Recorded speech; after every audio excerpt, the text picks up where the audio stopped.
நம்ம வீடியோ இதை first time பார்க்குறீங்கன்னா கண்டிப்பாக நம்ம சேனலை ஃபாலோ பண்ணிக்கோங்க. இன்றைக்கி நம்ம வீட்டில் வந்துட்டு இட்லி கடலைப்பருப்பு சட்னி வைக்க போகிறோம்.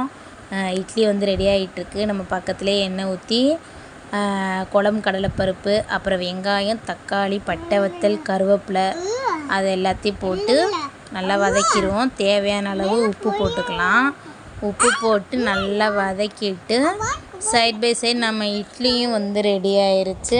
இட்லி இறக்கிட்டு நம்ம அடுத்த ஒரு ரவுண்டு இட்லி ஊற்றிடுவோம். நம்ம கடலைப்பருப்பு சட்னி ரொம்ப சிம்பிளாக இருக்கும். நீங்கள் அது உங்களுக்கு எவ்வளோ அளவு வேணுமோ ஆள் தகுந்த மாதிரி நீங்கள் அந்தளவுக்கு நீங்கள் வந்து வெங்காயம் தக்காளிலாம் ஆட் பண்ணி இங்கே அரைச்சிக்கலாம். அதுக்கப்புறம் நம்ம அரைக்கும்போது வந்துட்டு லாஸ்ட்டாக புளி கொஞ்சோண்டு நான் அரைக்கும்போது போடுவேன். புளி ஊற்றி நான் சட்னியும் அரைச்சி வச்சுட்டேன். இட்லியும் வந்து ரெடி ஆயிடுச்சு. இட்லி பார்த்தா நல்லா புசு புசுன்னு இருக்குல்ல. உங்களுக்கு இட்லியோட அளவு அரிசி வந்துட்டு நான் வந்து ரேஷன் அரிசி மட்டும்தான் நான் யூஸ் பண்ணுவேன். பச்சரிசி கூட நான் வந்து யூஸ் பண்ண மாட்டேன். உங்களுக்கு வேணும்னா நீங்கள் கமெண்ட்டில் கேளுங்க, நான் கண்டிப்பாக சொல்கிறேன் இட்லி உங்களுக்கு என்ன அளவுன்ட்டு. நம்ம இட்லி ரெடி ஆயிடுச்சு, நம்ம சட்னி ரெடி ஆயிடுச்சு. நம்ம தட்டில் எடுத்து வச்சுக்குவோம், தம்பிக்கு ஊட்டி விடலாம்.